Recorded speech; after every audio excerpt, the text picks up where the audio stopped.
गुरुदेव ने हमें बताया था कि हिमालय दिव्य चेतनाओं का हृदय स्थल है, जहाँ पर सिद्ध पुरुष अदृश्य चेतना के रूप में वहाँ रहते हैं। अब गुरुदेव हमें बता रहे हैं अनेक विशेषताओं से भरा पूरा हिम प्रदेश।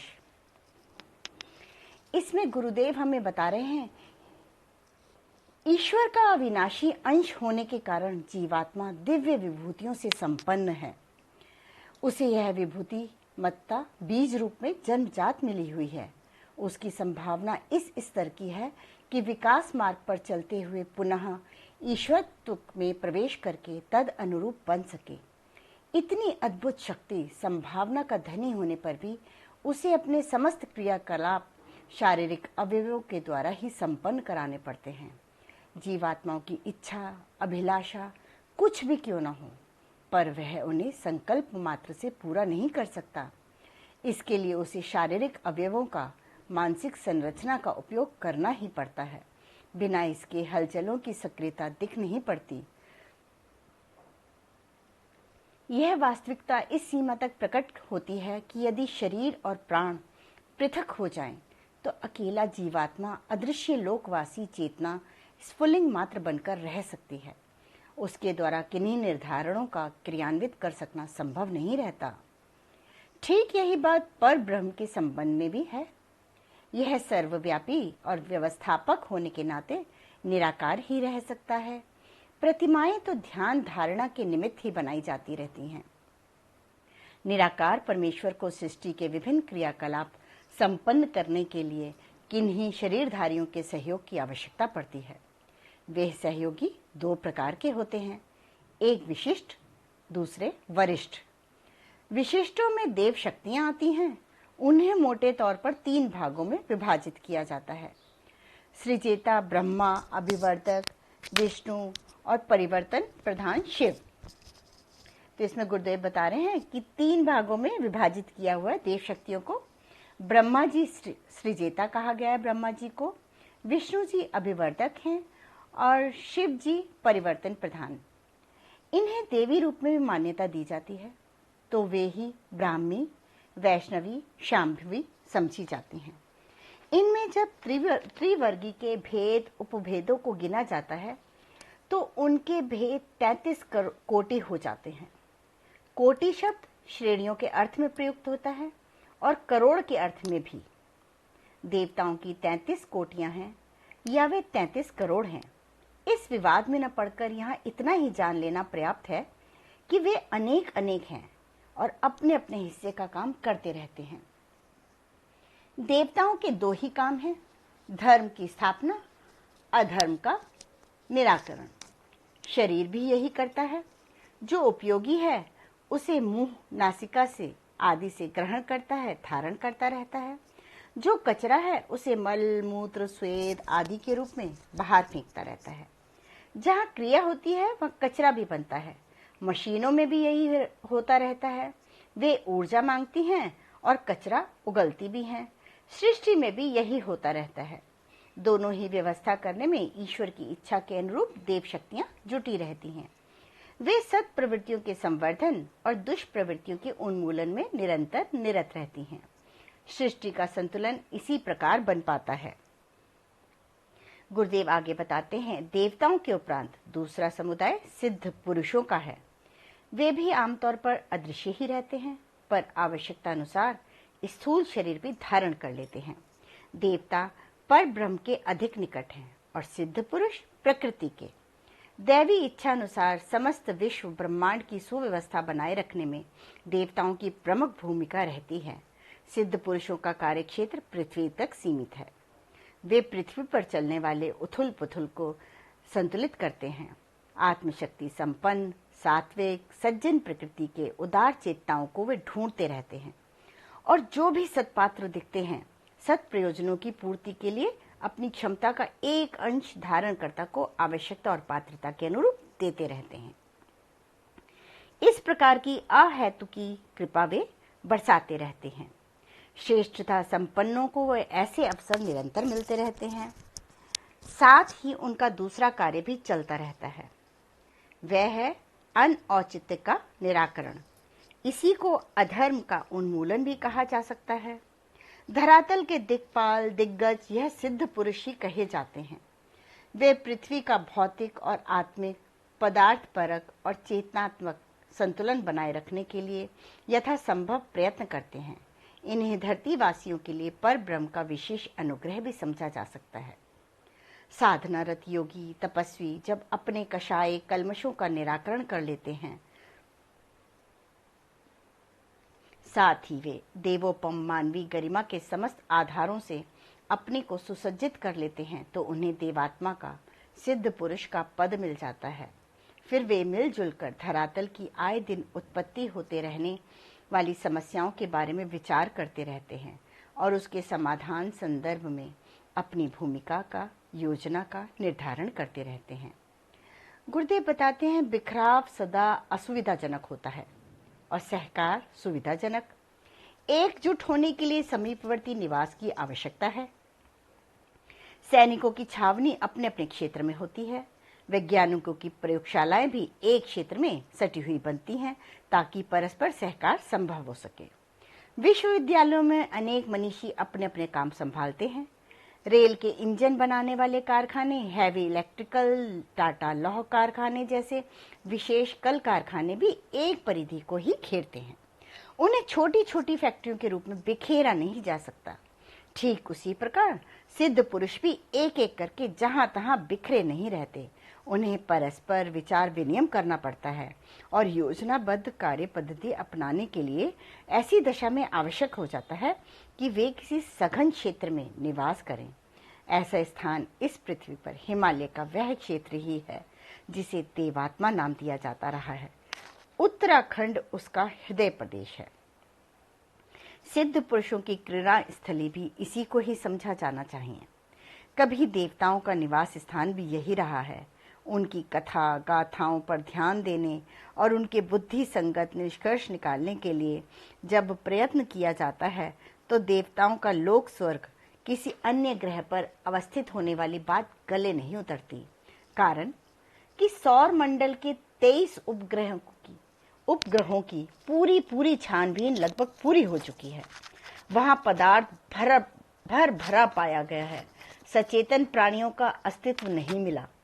इसी प्रकार सौर मंडल के बाहर वाले क्षेत्र की रेडियो तरंगों, प्रकाश विकिरणों के माध्यम से खोजबीन करने पर ऐसे क्षेत्र नहीं मिले जहां किन्हीं बुद्धिमान प्राणियों का अस्तित्व स्वीकारा जा सके।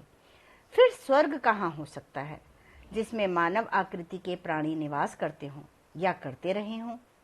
देव मान्यता को स्वीकारने पर इतना तो मानना ही पड़ेगा कि उनका स्वभाव, रुझान, निर्वाह, साधन, सौंदर्य, बोध, सरसता आदि की दृष्टि से वे मनुष्य से ही मिलते जुलते रहे हैं। उनका मनुष्यों के साथ संबंध भी रहा है।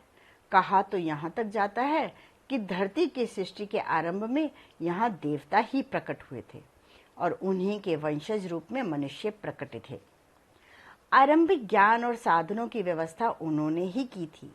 प्रयोजन पूरा करने के उपरांत वे अदृश्य हो गए और अपने निर्धारित कार्य में लग गए।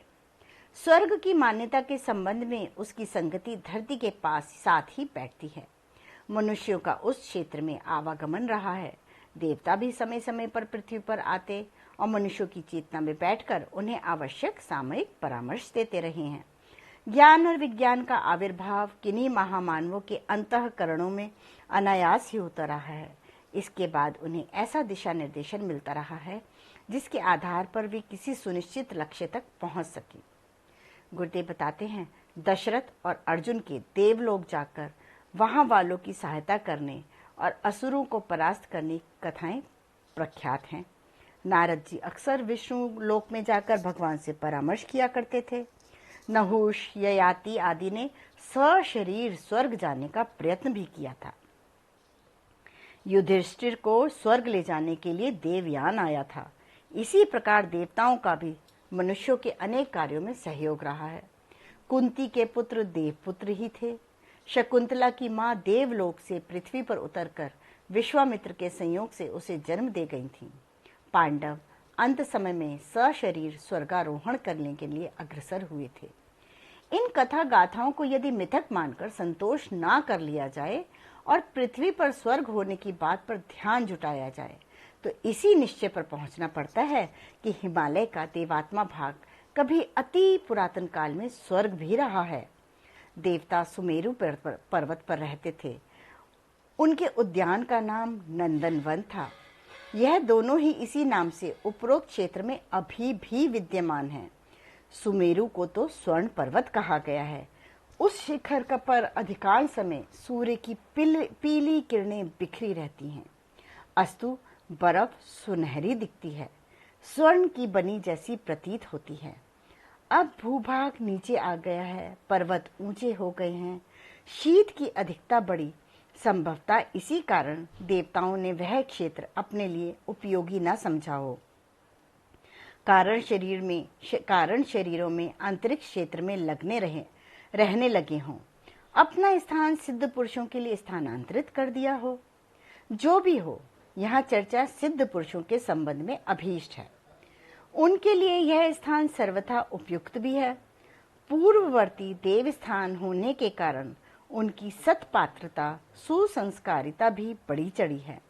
फिर धरातल की परिस्थितियों को दूर दूर तक देखने समझने की क्षमता भी। धरती की निचली परतों पर हवा में उड़ने वाला कचरा तह बनाकर बैठता रहता है। इसी प्रकार जिन स्थानों की समुद्र सतह से ऊंचाई कम हो, वहां स्वस्थता और संपन्नता के साधन घटते जाते हैं। सौंदर्य सद्भाव भी अपेक्षाकृत कम होता जाता है। जैसे जैसे ऊंचाई बढ़ती जाती है, वैसे वैसे भूमि की उर्वरता और प्राणियों की प्रतिभा का विकास दृष्टिगोचर होता जाता है। इस दृष्टि से हिमालय के ऊंचाई वाले क्षेत्र में जहां प्राकृतिक सौंदर्य की भरमार है, वहां स्वास्थ्य संरक्षक तत्व भी कम नहीं है। साधन संपन्न लोग गर्मी के दिनों में पहाड़ों पर अपनी निवास व्यवस्था बनाते हैं। जो अधिक समय वहां ठहरने की स्थिति में नहीं होते, वे उस क्षेत्र में सैर सपाटे के लिए निकलते हैं। कितने ही सैनेटोरियम पहाड़ी क्षेत्रों में बने हैं, जिनमें क्षय जैसे कष्ट साध्य रोगियों के रोगी रोग मुक्ति का लाभ प्राप्त करते हैं। संपन्न लोगों के विद्यालय भी देहरादून, मंसूरी, नैनीताल, अल्मोड़ा जैसे स्थानों पर बने हैं, ताकि छात्र विद्या प्राप्ति के अतिरिक्त प्रकृति सानिध्य एवं उपयुक्त जलवायु के सहारे शारीरिक एवं मानसिक स्वास्थ्य की अभिवृद्धि कर सके। पहाड़ी क्षेत्र में निर्धनता रहते हुए भी वहां के निवासियों में सहनशीलता एवं सज्जनता की मात्रा अन्य स्थानों की अपेक्षा कम नहीं, अधिक ही पाई जाती है। तीर्थ यात्रा की धर्म भावना से प्रेरित होकर अब धर्म प्रेमी अन्य अन्य भीड़ भरे नगरों में देव दर्शन के लिए जाने की अपेक्षा उत्तराखंड की दिशा अधिक उत्साहपूर्वक पकड़ने लगे हैं। अब से 100 वर्ष पहले मुश्किल से 5000 यात्री उस क्षेत्र में जा पाते थे, पर अब उनकी संख्या 20 लाख से अधिक होती है। यह प्रमाण बताते हैं कि मानसिक शांति की दृष्टि से जनसाधारण के लिए भी देवात्मा हिमालय वाला भाग कितना उत्साहवर्धक और आनंददायक है। बहुत सुंदर। गुरुदेव आगे बता रहे हैं पर्वतारोहण की पृष्ठभूमि। इसमें गुरुदेव बताते हैं हिमालय के देवात्मा भाग में अनेक अनेक विशेषताओं से भरा पूरा वातावरण है। उसके सानिध्य में आने के लिए हर किसी का जी ललचाता है, पर वहां पहुंच या रह वे ही पाते हैं जिनकी इच्छा शक्ति में श्रमशीलता, संयमशीलता, संतुष्टि एवं तितीक्षा वृत्ति का समुचित समावेश होता है। इसके बिना उस विलासिता के साधनों के अभाव वाले क्षेत्र में हर किसी के रहने की संभावना बनती ही नहीं। वन प्रदेश का बाहुल्य, चढ़ाव ढलान वाले ऊबड़ खाबड़ क्षेत्रों में सामान्य आवागमन भी उन लोगों के लिए भारी पड़ता है जिन्हें अपने शरीर का भार ढोना भी कठिन पड़ता है और जो पग पग पर वाहनों का आश्रय लेते हैं। हिमाचल निवास अपने आप में एक तपश्चर्या है। वहां का प्राकृतिक सौंदर्य, सुरुचिपूर्ण भरा वातावरण एवं आध्यात्म तत्वों का उच्च स्तरीय समावेश तो अपनी ढंग की अनोखी विशेषताएं हैं ही। इन दिनों तो उस क्षेत्र में आवागमन के मार्ग भी बन गए हैं और वाहन भी मिलने लगे हैं, पर जिन दिनों ऐसा कुछ नहीं था उन दिनों भी आत्म साधना के लिए उपयुक्त स्थान खोजने वाले उसी क्षेत्र में पहुंचते थे। तप साधना में निरत होते और जीवन का अंतिम अध्याय वहीं समाप्त करते थे। हिमालय में कितने तपस्वी साधना प्रयोजन के लिए उस क्षेत्र में पहुंचते रहे हैं, उसका विवरण पुराणों के पृष्ठ उलटने पर सहज ही चल जाता है। लगता है किसी समय हिमालय का देवात्मा भाग तपोभूमि के रूप में मान्यता प्राप्त करता रहा है। अति प्राचीन काल से लेकर अद्यावधि साधना परायणों को उसी क्षेत्र में आकर्षण एवं संतोष प्राप्त होता रहा है। यश और स्मारकों के लोभ में न पड़ने वाले व्यक्ति एकांत साधना में निरत रहते रहे हैं।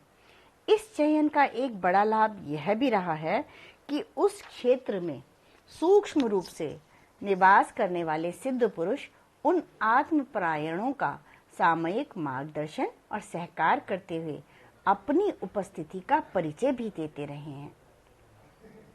गुरुदेव बताते हैं, इस क्षेत्र की भूमि का अधिकांश भाग उबड़ खाबड़ है। उसमें बड़े भवन निर्माण की सुविधा नहीं है। फिर भी भावुक भक्तजनों और उदार साधनों संपन्नों के प्रयास से यहाँ छोटे मोटे अनेक देवालय बनते रहे हैं। तीर्थ यात्रियों की श्रद्धा का पोषण भी तो इसी से होता है। थोड़ा चलने पर थकान मिटाने सुस्ताने के लिए जहाँ आश्रय की तलाश होती है, वहीं संयोगवश कोई देवालय भी मिल जाता है। यूं वे सभी छोटे आकार के हैं, तो भी समीपवर्ती सचेतन प्रकृति उनकी गरिमा में चार चांद लगा देती है। सुदूर समतल क्षेत्रों में बने विशालकाय भव्य भवनों वाले देवालय अपनी पूंजी और वास्तुकला के कारण, पूजा समारोह के कारण जितने प्रभाव उत्पादक लगते हैं, उससे कम महिमा इन छोटे देवालयों की भी कम नहीं है। मीलों की दृष्टि से इस छोटे कहे जाने वाले क्षेत्र में तीर्थों की भरमार है। यहाँ 4 धाम हैं, बद्रीनाथ, केदारनाथ, गंगोत्री, यमुनोत्री। 4 प्रमुख पर्वत शिखर हैं, गंधमादन, शिवलिंग, सुमेरु, सत्तोपंथ। अन्य प्रमुख तीर्थों में यहाँ पंच प्रयाग, पंच बद्री, पंच केदार, पंच सरोवर हैं। इसके अतिरिक्त अन्य अनेक देवी देवताओं के छोटे बड़े मंदिर हैं। आदि शंकराचार्य ने यहाँ ज्योतिर्मठ की स्थापना भी की थी। ऐसे भी स्थान मिलते हैं जिनके संबंध में मान्यता है कि यहाँ देव सत्ताओं का निवास है अथवा ऋषि मुनियों ने अपने अपने समय में साधना की है। पांडवों के लंबे समय तक यहाँ रहने की स्मृतियां दिलाने वाले भी कुछ स्थान हैं। केदार से कैलाश तक के क्षेत्र में अनेक हिमाच्छादित शिखर हैं। छोटे बड़े सरोवरों की, हिमानियों की, निर्झरों की बड़ी संख्या है। छोटे छोटे हिमनद थोड़ी थोड़ी दूर बहकर किसी बड़ी नदी में मिलते चले गए हैं। ऐसी बड़ी नदियों में गंगा, यमुना, अलकनंदा, सरयू, ब्रह्मपुत्र आदि प्रमुख हैं। कैलाश मानसरोवर की अपनी गरिमा और महिमा विशिष्ट है। कहा जाता है इस समूचे क्षेत्र में लगभग 100 सरिताएं बहती हैं और 1000 के करीब हिमानियां हैं। वे एक दूसरे के साथ मिलती चली गई हैं और समुद्र तक पहुंचते पहुंचते गंगा और ब्रह्मपुत्र के रूप में मात्र 2 ही रह गई हैं। इस प्रदेश में वृक्ष वनस्पतियों का भी बाहुल्य है। उनकी रासायनिक विशेषताएं अन्य सामान्य क्षेत्रों में उगने वाली वनस्पतियों की तुलना में कहीं अधिक हैं।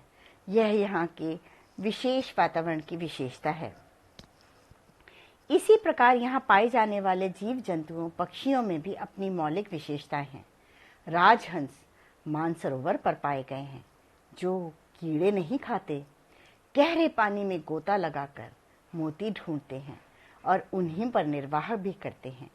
लंबी उड़ान की क्षमता भी उनमें ऐसी होती है जिसे अनोखी कहा जा सकते।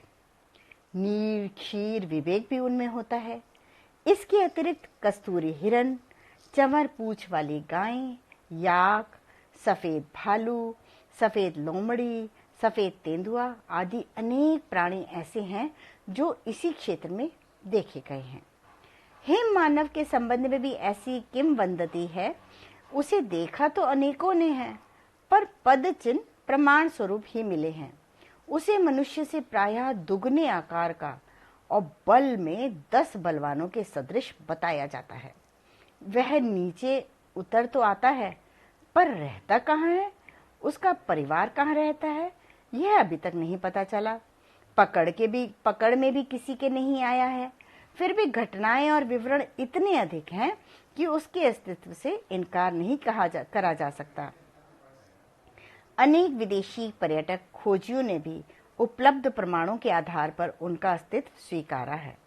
जो हो, इतना अवश्य है कि इस क्षेत्र में अधिक ऊंचाई पर जो भी प्राणी पाए जाते हैं, जो वनस्पतियां देखी गई हैं, वे सर्वथा असाधारण हैं। उनकी विशेषताओं और उपलब्धियों के संबंध में यदि बारीकी से जांच पड़ताल की जाए तो पाया जाएगा कि यह समूचा परिकर अनेकानेक ऐसी विचित्रताओं से भरा पड़ा है जो मनुष्य के लिए असाधारण रूप से उपयोगी भी हैं। इस क्षेत्र में आमतौर से तीर्थ यात्री ही पर्यटक के रूप में भ्रमण करने पाए जाते हैं। उन्हें उस क्षेत्र की प्राकृतिक सुंदरता से अपने नेत्रों को तृप्त करने का लाभ मिलता है। पैदल चलने को भी एक प्रकार की चिकित्सा पद्धति और स्वास्थ्य संरक्षक विद्या माना जाता है। नदियां अनेक खनिजों, वनस्पतियों का सार अपने साथ लेकर बहती हैं, इसीलिए उनका जल भी जीवनदायी औषधियों के समतुल्य माना जाता है। गंगा जल की महत्ता सर्वविदित है।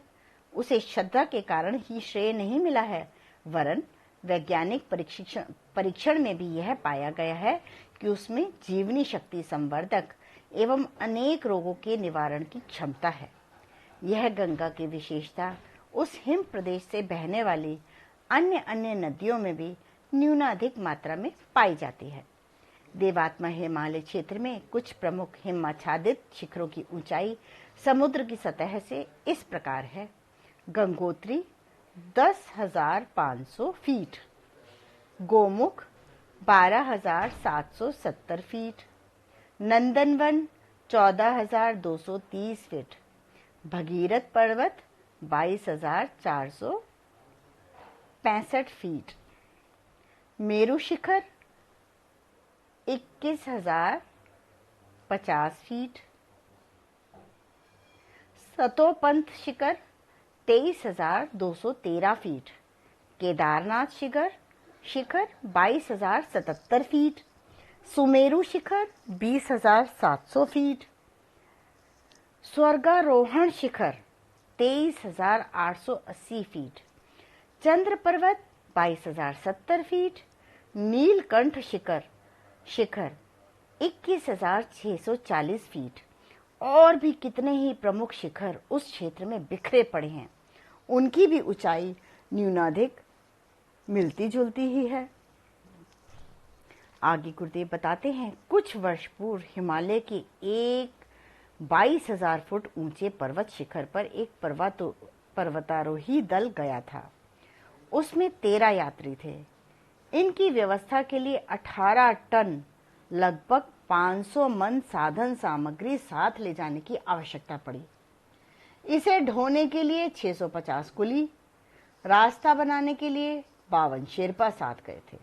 देखिए, 13 यात्री थे और उनके साथ 500 मन साधन सामग्री ले जाने के लिए उनके साथ 650 कुली गए, रास्ता बनाने के लिए 52 शेरपा भी साथ गए और समय समय पर ऐसे ही अन्य पर्वतारोही दल संसार के विभिन्न क्षेत्रों से आते रहते हैं। उनमें से अधिकांश सफल रहे, पर कुछ को सदस्यों में से कईयों को प्राण भी गंवाने पड़े और भारी कष्ट सहकर वापस लौटने के लिए विवश हुए। पर्वतारोही इतना जोखिम भरा कार्य किस लिए उठाते हैं? इसका मौलिक प्रयोजन तो प्रत्यक्षता इतना ही दिखाई पड़ता है कि दूसरों पर अतिरिक्त बलिष्ठता, साहसिकता और कुशलता की छाप डाली जाए, लोगों को चकित किया जाए। जो कार्य दूसरे लोग नहीं कर सकते उसे वे कर सकते हैं। इस आधार पर अपने को विशिष्ट लोगों की पंक्ति में बैठने का यश वे प्राप्त कर सकते हैं। संभवतः पर्वतीय वातावरण में लगातार कुछ दिन रहने से स्वास्थ्य संवर्धन में भी सहायता मिलती है। चित्र विचित्र दृश्य देखने पर कलात्मक दृष्टि भी उभरती है। ऊंचे क्षेत्रों में ऑक्सीजन कम पड़ जाने पर भी मनोबल के आधार पर उस कमी को सहन करना किस प्रकार संभव हो सकता है, इस तथ्य को भी सिद्ध करना रहता है। जिनका मात्र आरोहण भर से संबंध है, उनका प्रयोजन मात्र तो यही रहता हो। फिर भी वे दुर्गम स्थानों पर पहुंच पाने में असफल रहे हैं, जिसे वस्तुतः देवात्माओं की आश्रय स्थली कहा गया है। जिनकी वैज्ञानिक दृष्टि है वे इस आधार पर अन्य कई प्रयोजन भी सिद्ध कर सकते हैं। उत्तरी ध्रुव और दक्षिणी ध्रुव पर शोधकर्ता इसलिए जाते हैं कि वहां के नीचे वाले धरातल की स्थिति को वे जांच सके, संभावित बहुमूल्य खनिजों की टोह ले सकें, स्वास्थ्य से सुधार, दीर्घ जीवन के लिए किस क्षेत्र का वातावरण कितना उपयोगी हो सकता है यह जान सकें। अंतर्ग्रही शोधों के लिए भी हिमालय की ऊंचाई वाले भाग अन्वेषण के लिए सहायक हो सकते हैं। हिमालय नदियों के पानी में पाई जाने वाली विशेषताएं भी शोध का विषय बन सकती हैं। किस नदी निर्झर के किस भाग में किस स्तर के गुण हैं और उसका उपयोग चिकित्सा प्रयोजनों के लिए किस सीमा तक हो सकता है, यह भी एक अनुसंधान का विषय है। उत्तराखंड की एक सरिता सोनगढ़ नदी में स्वर्ण कणों की एक अच्छी मात्रा पाई गई। इससे अनुमान लगाया जाता है कि जिस क्षेत्र में यह नदी आती है उसके आसपास कहीं भूमिगत स्वर्ण भंडार हो सकता है। ऐसे अनेक आधार हैं जिनके निमित्त वैज्ञानिक दृष्टिकोण वाले व्यक्ति उस क्षेत्र में जोखिम भरा परिभ्रमण कर सकते हैं। महत्वपूर्ण अनुसंधान सदा प्रयोगशालाओं में बैठकर ही संपन्न नहीं होते हैं, उसके लिए लंबी यात्राएं भी करनी पड़ी हैं। भूखंडों, द्वीपों, सागरों, वन, पर्वतों, जलाशय की स्थिति जानने के लिए कितने ही शोधकर्ताओं ने परिभ्रमण को अपना प्रमुख आधार बनाया है। इन्हीं कार्यों में पर्वत भी आते हैं। समुद्र की गहराई में सन्निहित संपदाओं को खोजने में इतना कुछ पाया गया है कि जिसे धरती पर उपलब्ध संपदा से किसी प्रकार भी कम मूल्यवान या महत्वपूर्ण नहीं समझा जा सकता। पर्वतों को विशेषतः देवात्मा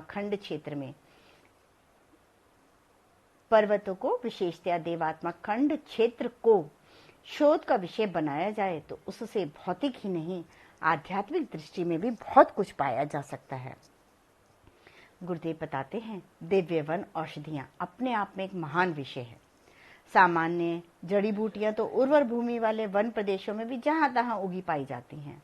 इनमें से जो सुलभ स्थानों पर बहुलता के साथ पाई जाती हैं उन्हीं को मजदूर स्तर के लोग खाली समय में खोद लेते हैं और उसके बाद भी उनका यह प्रयत्न नहीं कि बीज आने से पूर्व उन्हें खोद लेने पर उनकी वंश परंपरा कुछ दिनों में समाप्त हो जाएगी, इसलिए उन्हें पकने पर खोदा जाए, बीज वहीं बिखेर दिए जाए ताकि अगले दिनों भी उनकी उपलब्धि लगातार होती रहे। तो गुरुदेव इसमें यही बता रहे हैं कि जो उर्वर भूमि वाले वन क्षेत्रों में वहां भी बहुत सारी वन दिव्य औषधियां पाई जाती हैं, परंतु कुछ लोग जो खाली समय में उसको समय असमय ही खोद डालते हैं और बीज आने का इंतजार नहीं करते। अगर वो बीज आने का समय पूर्ण समय पर जब बीज आए उस समय खोद कर और बीज उसके चारों ओर बिखेर दें तो वो निरंतरता मिल जाएगी, वो हमें दोबारा दिव्य औषधियां मिल सकती हैं, पर वो ऐसा नहीं करते। वन औषधियों की शोध इतनी महत्वपूर्ण है कि उस आधार पर समूची मनुष्य जाति को कष्ट साध्य रोगों से छुटकारा दिलाया जा सकता है। विश्व भर में जो भी खर्च और श्रम औषधि निर्माण के लिए हो रहा है, वन औषधियों के आधार पर उसमें भारी कटौती हो सकती है। अपने देश के लिए एक ऐसा उद्योग हाथ लग सकता है जो निर्धन लोगों को आरोग्य प्रदान करने की दृष्टि से अत्यंत उपयोगी सिद्ध हो, साथ ही विदेशी मुद्रा का भी बड़ी मात्रा में अर्जन कर सके। यह प्रकटता प्रसिद्ध वन औषधियों की बात हुई। हिम पिघलने के उपरांत पर्वतों की मिट्टी वाले भागों में वनस्पतियां भी प्रकट हो जाती हैं जो हिमपात के दिनों में उनके नीचे दब जाती हैं किंतु जीवित बनी रहती हैं। बर्फ हटते ही उनका वसंत फूट पड़ता है। श्रावण भाद्रपद के महीनों में हिमालय के कई क्षेत्र पुष्प वाटिका की तरह खिल पड़ते हैं।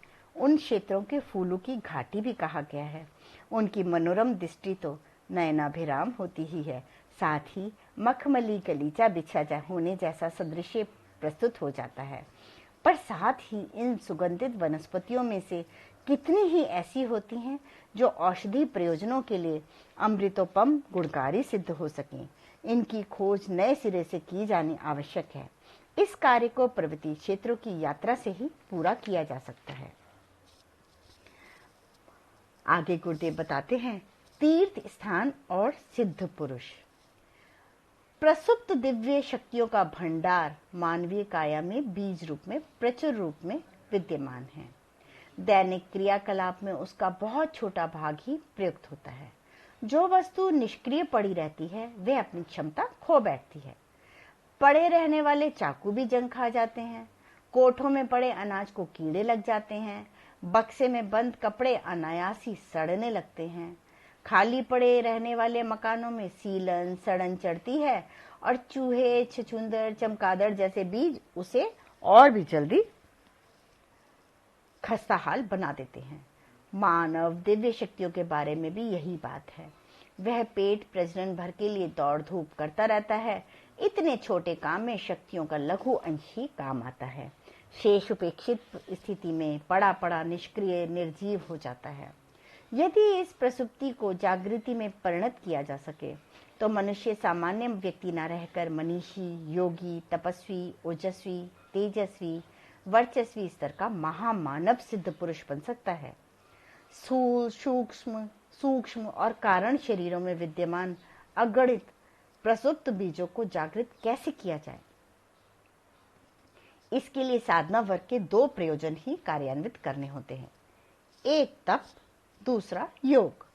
इनके दार्शनिक और क्रियापरक कितने ही स्वरूप हैं। अपनी स्थिति और सुविधा के आधार पर उनमें से इस विषय में रुचि लेने वाले अपने लिए मार्ग चयन करते हैं और तत्परता, तन्मयता अपनाकर संकल्प पूर्वक अभीष्ट लक्ष्य की ओर साहसिक प्रयाण करते हैं। आत्मकर्ष की साधनाओं के लिए मात्र कर्म कांड ही सब कुछ नहीं होता, उसके लिए उपयुक्त वातावरण भी चाहिए। बीज कितना ही उत्तम क्यों ना हो, पर उसे विकसित पल्लवित होने का अवसर तभी मिलता है जब भूमि उपजाऊ हो, खाद पानी की व्यवस्था हो, देख रेख करने वाले व्यक्ति का संरक्षण मिले। विशेष क्षेत्र में विशेष प्रकार के फल, शाक, अन्न, वृक्ष, वनस्पति, जीव जंतु आदि जन्मते हैं। हर जगह हर वस्तु का उत्पादन और विकास नहीं होता। योग और तप के लिए यूं कोई भी स्थान अपनाया जा सकता है। सभी भूमि गोपाल की वाली उक्ति के अनुसार मन चंगा होने पर कटौती में गंगा भी प्रकट हो सकती हैं। फिर भी विशेष स्थानों का विशेष महत्व रहेगा। गंगा की गोद, हिमालय की छाया, सिद्ध पुरुषों के संरक्षण की त्रिविध विशेषताएं जिन्हें भी उपलब्ध होती हैं, वे अपनी साधना को सिद्धि में बदलने में अधिक सफलता करते देखे गए हैं।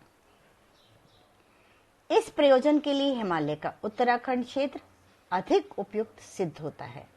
इसलिए कितने मुमुक्षु उस क्षेत्र में अन्न, जल, आच्छादन की सुविधा देखकर अपने काम चलाओ कुटीर बना लेते हैं, उनमें साधनारत रहते हैं। कभी कभी इन साधकों में से कुछ संपन्न जन भी होते हैं। वे प्रेरणा पर उन्हीं की कुटीरों के इर्द गिर्द देवालय बना देते हैं। कालांतर में वह किसी पुरातन कथा प्रसंग से जुड़ भी जाता है। दर्शनार्थी भी आने लगते हैं और भूमि का, भवन का, परिवार का विस्तार होने लगता है। कई साधना संपन्न ऐसे स्थानों पर अपने दान का स्मारक बनाने में अधिक उपयोगिता समझते हैं। घने शहरों में घिचपिच अनेकों देवालय, धर्मशालाएं बने रहते हैं। उनके बीच किसी एक का विशेष स्मरण रह सकना संभव नहीं होता। यश न हो तो दानी अपने व्यय को क्यों सार्थक माने। इस दृष्टि से हिमालय के वीरान क्षेत्र में देवालयों की स्थापना अधिक आकर्षक बन जाती है, विशेषतया तब जबकि उसके साथ किसी पौराणिक कथा गाथा का इतिहास भी जुड़ सके। हिमालय का उत्तराखंड देवात्मा भाग वस्तुतः तपोवन है। उसमें तीर्थ स्तर की सुविधाएं नहीं हैं। तीर्थों में आमतौर से गुरुकुल, आरण्यक और साधना आश्रम हुआ करते थे। उनमें सत्संग, स्वाध्याय की, निवास विश्राम की व्यवस्था बनी रहती थी। अभी भी ऐसे तीर्थों में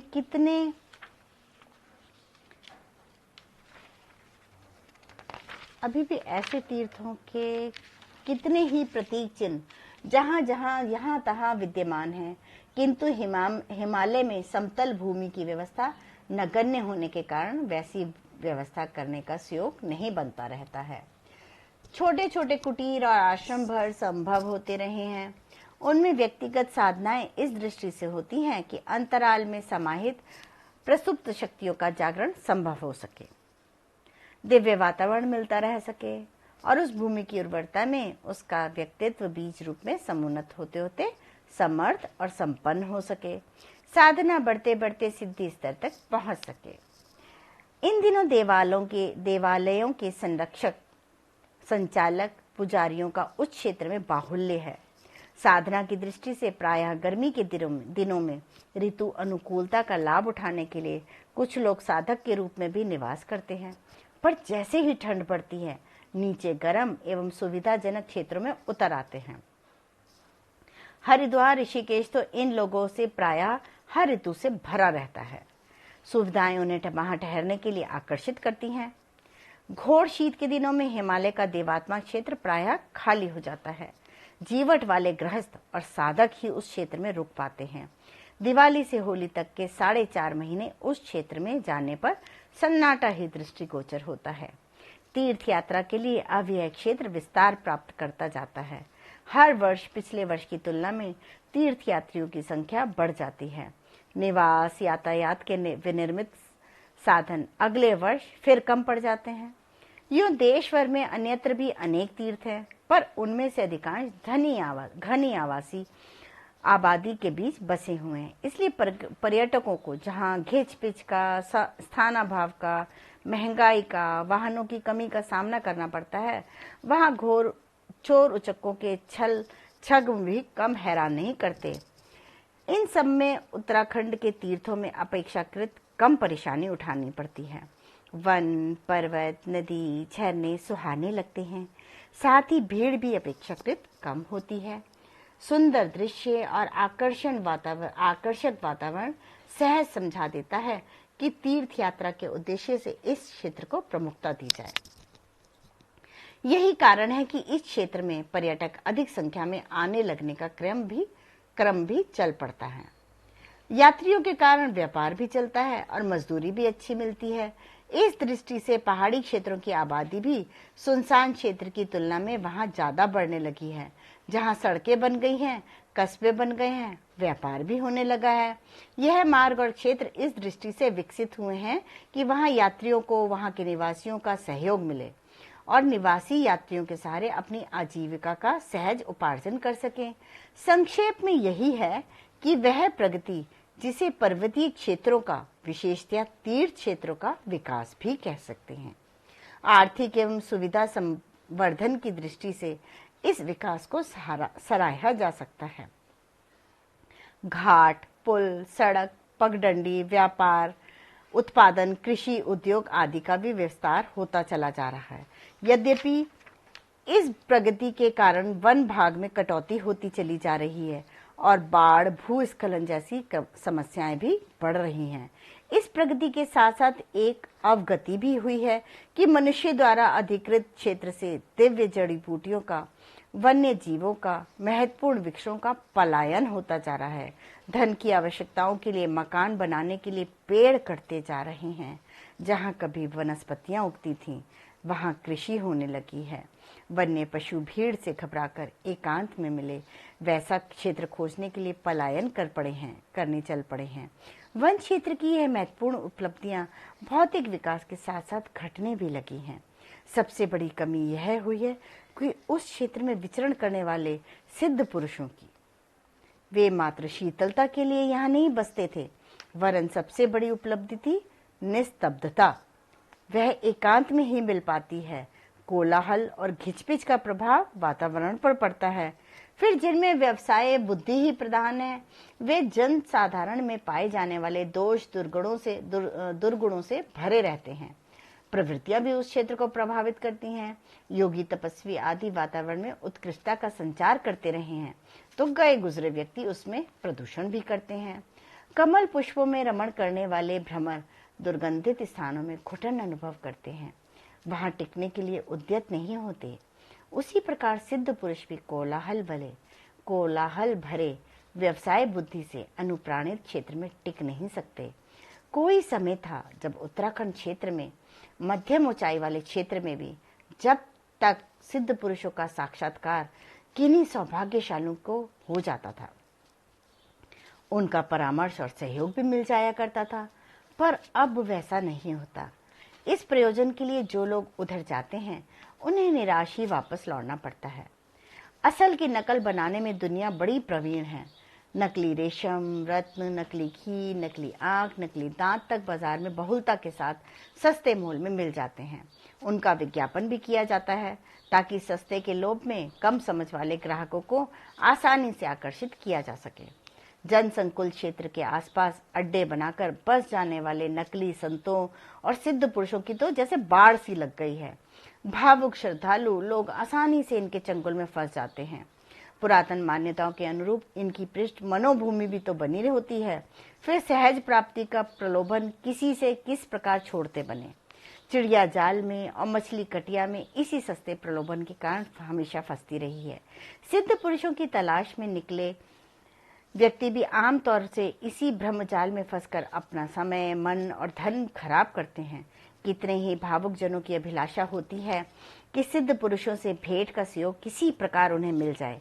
इस कामना के पीछे मोटे रूप से तो उनकी भक्ति भावना ही दिखाई पड़ती है, पर वस्तुतः ऐसा होता नहीं है। वे दर्शन मात्र के अभिलाषी नहीं होते, वे उनका कोई कौतूहल, चमत्कार देखना चाहते हैं। चमत्कार देख चुकने पर उन्हें इस बात का भरोसा होता है कि यह सिद्ध पुरुष है या नहीं। इससे कम प्रदर्शन के बिना उन्हें इस बात का भरोसा ही नहीं होता कि यह कोई दिव्य आत्मा है या नहीं। जब कुछ अचंभा, अनोखा, जादू तमाशे जैसा कोई कौतुक दिख पड़ता है, तब उसके बाद अपने मन की गांठ खोलते हैं। गांठ में कामनाएं, ललक, लिप्साएं भरी होती हैं। प्रचुर धन, खोया हुआ यौवन, बल, सौंदर्य, अधिकार, यश, प्रतिष्ठा, विजय, शत्रु नाश जैसी कामनाएं जब अपने पुरुषार्थ के बलबूते पूरी नहीं होती, तो उसकी पूर्ति देवताओं या सिद्ध पुरुषों से करना चाहते हैं। देव पूजन आए दिन होता रहता है। जब अनुष्ठान, पूजन अर्चन का सिलसिला लंबी अवधि तक चलने पर भी जब मनोरथ पूरा नहीं होता, तो एक ही संभावना शेष रहती है, वे आकांक्षाएं किसी सिद्ध पुरुष के अनुग्रह से पूरी हो जाए। अनुग्रह का विश्वास तब हो जब उनके प्रत्यक्ष दर्शन जन्म चक्षु से हो सके, आमने सामने का वार्तालाप बन पड़े। कुछ की आकांक्षा कुछ और बड़े स्तर की होती है, वे स्वयं सिद्ध पुरुष बनना चाहते हैं। इसके लिए साधना करने का मूल्य तो चुकाना नहीं चाहते, वरदान आशीर्वाद मात्र से रिद्धि सिद्धियों का विपुल भंडार झोली में भरना चाहते हैं। इन्हीं कामनाओं की पूर्ति के लिए आम लोग सिद्ध पुरुषों की तलाश में जहां तहां भटकते रहते हैं। आज के सौदे का क्रम यहीं समाप्त करती हूँ। आगे